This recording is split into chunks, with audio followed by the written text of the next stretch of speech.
नमस्कार, स्वागत है आपका हमारी खास पेशकश डिबेट 88 में। मैं हूं सनी गंगासागर आपके साथ में। जी हां, 90 विधानसभाओं में 9 संकल्प। उदयपुर में कांग्रेस के 9 संकल्प शिविर के फैसलों को जमीन पर उतारने के लिए छत्तीसगढ़ कांग्रेस गंभीर नजर आ रही है। प्रदेश स्तरीय 9 संकल्प शिविर के बाद अब हर जिले और विधानसभा क्षेत्रों में कांग्रेस 9 संकल्प शिविर का आयोजन करने जा रही है। हर जिले में 11 से 14 जून तक संकल्प शिविर का आयोजन किया जाएगा। वहीं साथ ही साथ 75 किलोमीटर की पदयात्रा भी निकाली जाएगी। कांग्रेस को इस बात की उम्मीद है कि इन शिविरों के माध्यम से अगले साल होने वाले विधानसभा चुनाव में दोबारा से वो सत्ता में वापसी करेगी, उसका रास्ता इससे खुलेगा। तो वही बीजेपी इसे सत्ता की एक घबराहट के तौर पर बता रही है और इसी मुद्दे को लेकर डिबेट 88 में आज हम बात करने जा रहे हैं इस दूसरे हिस्से में। लेकिन उसके पहले आपको दिखाते हैं ये रिपोर्ट।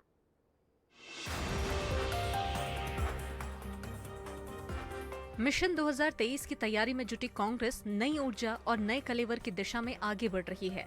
1 और 2 जून को प्रदेश स्तरीय नव संकल्प शिविर में उदयपुर में लिए गए संकल्पों को पारित करने का फैसला लिया गया। तो वहीं अब शिविर में लिए गए फैसलों की जानकारी निचले स्तर तक देने छत्तीसगढ़ कांग्रेस अब हर जिलों में नव संकल्प शिविर का आयोजन करने जा रही है। जिला स्तरीय संकल्प शिविर 11 से 14 जून तक आयोजित किया जाएगा।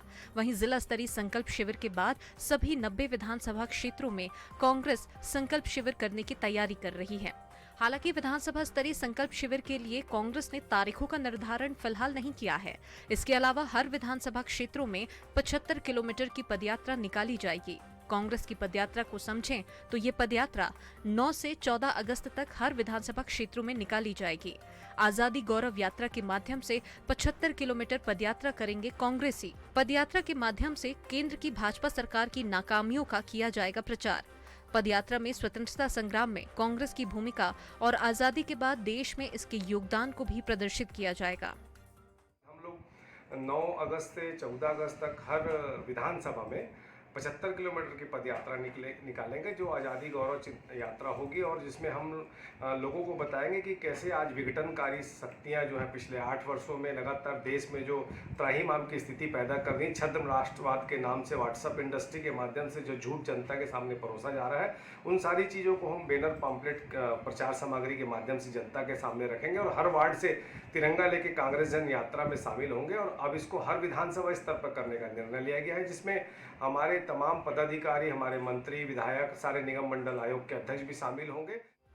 देखा जाए तो अगले विधानसभा और लोकसभा चुनाव में कांग्रेस बीजेपी को सत्ता से बाहर करने के लिए पूरा जोर लगा रही है और पार्टी में परिवर्तन लाने के उद्देश्य से बड़े बड़े फैसले ले रही है।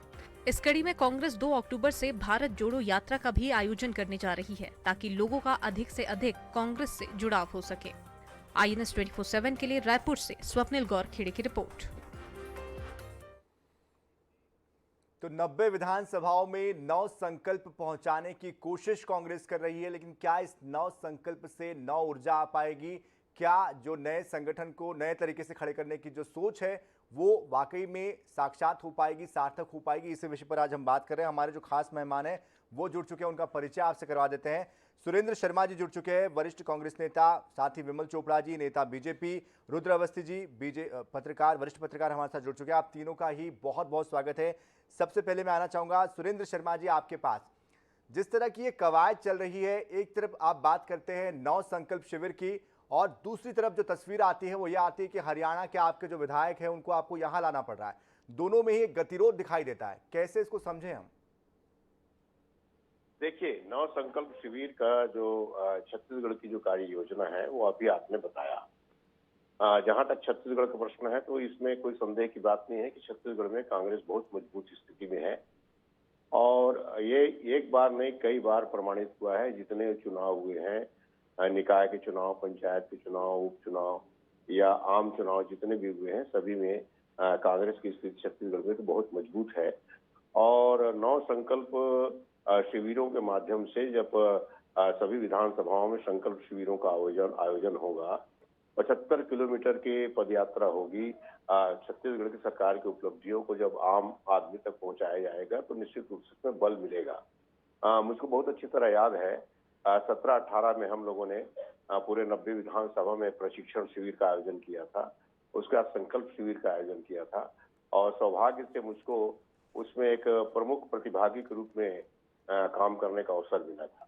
अब जहां तक आप प्रश्न कर रहे हैं कि हरियाणा के विधायकों को यहाँ लाने का जो मामला है, तो आप अच्छी तरह जानते हैं कि देश में जो स्थिति, जितनी मजबूत स्थिति में छत्तीसगढ़ में कांग्रेस है, उतनी मजबूत स्थिति में पूरे देश में नहीं है। और भारतीय जनता पार्टी जिस ढंग से विधायकों को डराना, धमकाना, खरीद फरोख्त करने की जो प्रणाली अपनाती है, और जो लोग सवेरे देशद्रोही होते हैं, शाम को भारतीय जनता पार्टी में आके वो राष्ट्रवादी हो जाते हैं। जो भ्रष्टाचार में जिनके खिलाफ ईडी की जांच चलते रहती है, वो कांग्रेस में आते ही, भारतीय जनता पार्टी में शामिल होते ही उनके सारे दुख दाग धुल जाते हैं। तो इस तरह की जो प्रणाली है, उसमें हमारे कार्य योजना के अंतर्गत, हमारे नीतियों के अंतर्गत कई बार जो सावधानी बरतनी पड़ती है, उसके अंतर्गत ये सब प्रक्रियाएं होती हैं। राजनीति में ये सब चलता है। ये सिर्फ हम नहीं कर रहे हैं, कांग्रेस पार्टी ही नहीं कर रही है, भारतीय जनता पार्टी भी करती है।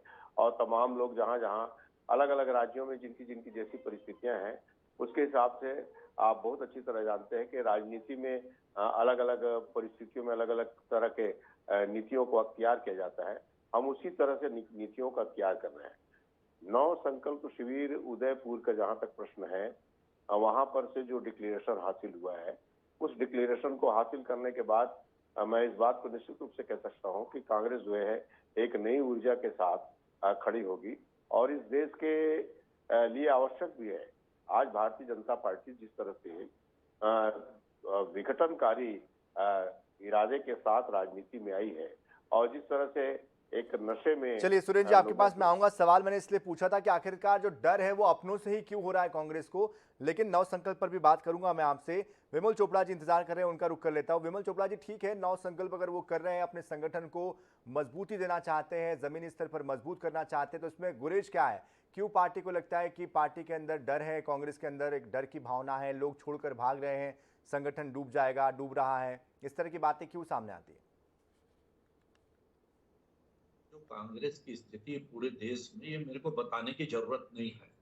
एक भगदड़ मची हुई है, लोग भाग रहे हैं, और कांग्रेस आज एक डूबता हुआ जहाज जो है वो उसके रूप में देखा जा रहा है।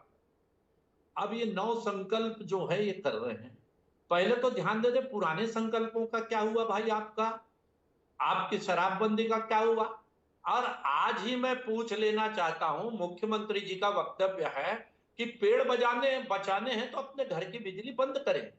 यानी एक बार आप राहुल गांधी के साथ हसदेव परियोजना में जाकर के वहां आदिवासियों से वादा करते हैं कि हमारी सरकार आएगी तो यहाँ कोयला खदान बंद होगी। क्या उस दिन, जिस दिन आप गए थे कोयला खदान बंद कराने के लिए, क्या राहुल गांधी और भूपेश बघेल जी अपने घर की बिजली बंद करके गए थे? क्या आज तक उन्होंने ये संकल्प लिया कि हम घर की बिजली बंद रखेंगे और एसी में नहीं सोएंगे?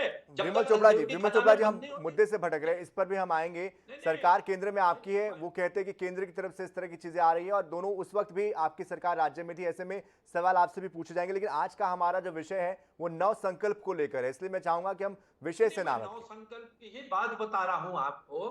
देखिए, 9 संकल्प की दिशा होनी चाहिए। कैसे दिशा भटकती है? हमको छद्म राष्ट्रवादी कह रहे हैं। आप ये बताइए, उदयपुर में 9 संकल्प शिविर हुआ, उदयपुर किसके नाम से जाना जाता है? महाराणा प्रताप जी के नाम से जाना जाता है। क्या उन्होंने अपने 9 संकल्प शिविर का नाम महाराणा प्रताप पे रखा? क्या उनके किसी नेता हल्दी घाटी के दर्शन करने गए? संकल्प शिविर खत्म होने के बाद राहुल गांधी और प्रियंका गांधी, जिसको हम बहन और भाई की पार्टी कहते हैं, वो जंगल में घूमने गए। वो हल्दी घाटी के दर्शन करने नहीं गए, वो महाराणा प्रताप के दर्शन नहीं करने गए। आप ये चिंतन शिविर के नाम से आप करिए, कोई हमको तकलीफ नहीं। आप 1 नहीं 10 शिविर करिए, लेकिन हमको लेकिन इसकी दिशा तय कीजिए। कहीं तो आप राष्ट्रवाद की तरफ बढ़िए, कहीं तो आप ये कहिए कि हम राष्ट्र को और इस जो छत्तीसगढ़ है उसको सही दिशा देंगे। आप कहते हैं कि छत्तीसगढ़ में छत्तीसगढ़िया राज होना चाहिए। बहुत चिल्ला रहे थे कुलपति की नियुक्ति के समय, राज्यसभा के 2 सदस्यों का चुनाव हुआ, तब आपकी घिघी बंद गई कि हाईकमान ने जो नाम दिया उसको चुपचाप आपने स्वीकार कर लिया। आपके मुंह से एक शब्द तक नहीं निकला कि छत्तीसगढ़िया प्रत्याशी होना चाहिए। आप छत्तीसगढ़िया को गोबर बीनने के लिए छोड़ रहे हैं और राज्यसभा में बिहार और उत्तर प्रदेश के लोग आ रहे हैं। ये किस प्रकार की बात आप कर रहे हैं? अभी आजादी में कांग्रेस की भूमिका क्या थी, ये हम लोगों को बताएंगे। मैं आपको बता दूं, महात्मा गांधी ने कहा था आजादी के बाद कि कांग्रेस को भंग कर देना चाहिए। कांग्रेस का उद्देश्य पूरा हो गया, लेकिन पदलोलुप लोगों ने उस कांग्रेस को जिंदा रखा और वो कांग्रेस अब समाप्त हो गई है। कांग्रेस आई हो गई, कभी कांग्रेस सी हो गई, सर, कांग्रेस को बंद करने का सवाल पूछा गया था। अगर आप इतिहास पढ़ेंगे तो इस सवाल का जो जवाब है वो नहीं दिया गया था महात्मा गांधी की तरफ से, जहां तक मेरी जानकारी है। बहरहाल मैं आपके पास वापस आऊंगा और आपसे ये भी मैं जानने की कोशिश करूंगा कि छत्तीसगढ़ बीजेपी के जो संगठन है वो इतना कमजोर क्यों दिखाई देता है, क्यों वो आंदोलन के लिए आगे निकलता है फिर वापस पीछे हो जाता है। आपके संगठन में किस तरह के नव संकल्प लिए जा रहे हैं ये मैं आपसे पूछूंगा। लेकिन रुद्र अवस्थी जी, मैं आपसे जानना चाहूंगा, क्या वाकई इस नव संकल्प से नव स्वरूप में कांग्रेस नजर आएगी या फिर ढाक के तीन पात नव संकल्प साबित होगा? देखिए सर, ये अभी जो चर्चा हो रही है वो नव संकल्प को लेकर है। सुरेंद्र शर्मा जी ने भी इस बारे में बताया कि उदयपुर के उस शिविर में क्या चीजें निकल कर आई हैं और उसे वो ग्रास रूट लेवल पर ले जाना चाह रहे हैं। तो मैं जो देखता हूं, या राजनीतिक विश्लेषक इस बारे में देखते हैं, देखिए जो हम लोग अब जब भी कोई चर्चा करते हैं तो अब 2023 के विधानसभा चुनाव और 2024 के लोकसभा चुनाव को भी कहीं न कहीं उसमें फोकस होता है। और छत्तीसगढ़ जो है वो आज की स्थिति में निश्चित रूप से कांग्रेस के लिए सबसे मजबूत अगर स्थिति देश के किसी जगह में उसके नजरिए से दिखाई देती है तो वो छत्तीसगढ़ है, या जहां उनको उम्मीदें हैं। तो उस उम्मीद के लिहाज से अगर वो अपने जो संकल्प शिविर जो उनका नौ संकल्प है उसे अगर वो पदयात्रा के माध्यम से और दूसरे कार्यक्रमों के माध्यम से जमीन स्तर पर ले जाने की कोशिश कर रहे हैं, तो ये एक सामान्य राजनीतिक प्रक्रिया है जो कोई भी राजनीतिक दल करता है। और आपने जैसे एक सवाल किया कि ये क्या वास्तविक में ढाक के तीन बात हो जाएंगे या इसका कोई असर दिखाई देगा, तो इसके लिए तो समय का इंतजार इसलिए करना पड़ेगा या स्वाभाविक रूप से करना चाहिए कि कांग्रेस की तरफ से आज जैसे देश के दूसरे हिस्सों में जो निराशा है या जो अपनी कांग्रेस की कमजोरी है, छत्तीसगढ़ में उनकी सरकार है। इस सरकार को लेकर जैसे विमल चोपड़ा जी ने जो सवाल किए, ये सवाल भी आम लोगों के बीच हैं और वो सवाल भी उठेंगे, इसमें कोई दो राय नहीं है कि उन्होंने क्या क्या वादे किए थे वो उतना पूरा किए या नहीं किए, या इन्होंने जो अभी एक छत्तीसगढ़ का मुद्दा उठाया, हसदेव अरण्य का मुद्दा उठाया, ये प्रश्न तो अपनी जगह रहेंगे। लेकिन ये जो कांग्रेस संगठन के लिहाज से मैं सोचता हूं ये नौ संकल्प शिविर कांग्रेस को मजबूत करने के लिहाज से उनके लिए एक अच्छा माध्यम बन रहा है। और आने वाले समय में ये चुनाव की जो तैयारी की प्रक्रिया है उसमें भी उसके भागी निश्चित रूप से उसकी हिस्सेदारी हो सकती है। लेकिन ये चीज अब दिखाई देगी कि कांग्रेस में जो 2018 के पहले सक्रियता थी, भूपेश बघेल जब प्रदेश कांग्रेस के अध्यक्ष थे, जिन पदयात्राओं का जिक्र सुरेंद्र जी ने किया है, वो आने वाले समय में उतनी ही सक्रियता के साथ, उतनी ही पूरी अपनी ऊर्जा के साथ कांग्रेस के जमीनी कार्यकर्ता भी बूथ स्तर पर इसमें जुटेंगे या नहीं, ये आने वाले समय में देखा जाएगा। ये आपने एक वाजिब सवाल यहाँ पर पूछा है, बताया भी है, जिसको लेकर अगर सुरेंद्र जी समझे इस बात को तो कहीं ना कहीं जो मेरी जानकारी है, आप लोगों ने एक जन घोषणा पत्र भी बनाया था। जिस तरह से आप जिक्र कर रहे थे, वो एक वक्त था, एक दौर था जब कांग्रेस संघर्ष से जूझ रही थी, लगातार हर जगह घूम रही थी, लोगों से पूछ रही थी कि क्या राज्य के लिए हमें करना चाहिए। लेकिन आज आप सरकार में हैं, 3 साल का समय बीत चुका है, ज्यादा समय बीत चुका है, लेकिन बावजूद इसके जो घोषणा पत्र के जो वादे थे वो अब तक पूरे नहीं हो पाए। ऐसे में आप भले ही कोई संकल्प ले, संगठन को मजबूत करे, लेकिन जब आप जमीन पर उतरेंगे तो कार्यकर्ता तो सवाल पूछेंगे आपसे, जनता सवाल पूछेगी आपसे, क्या जवाब देंगे?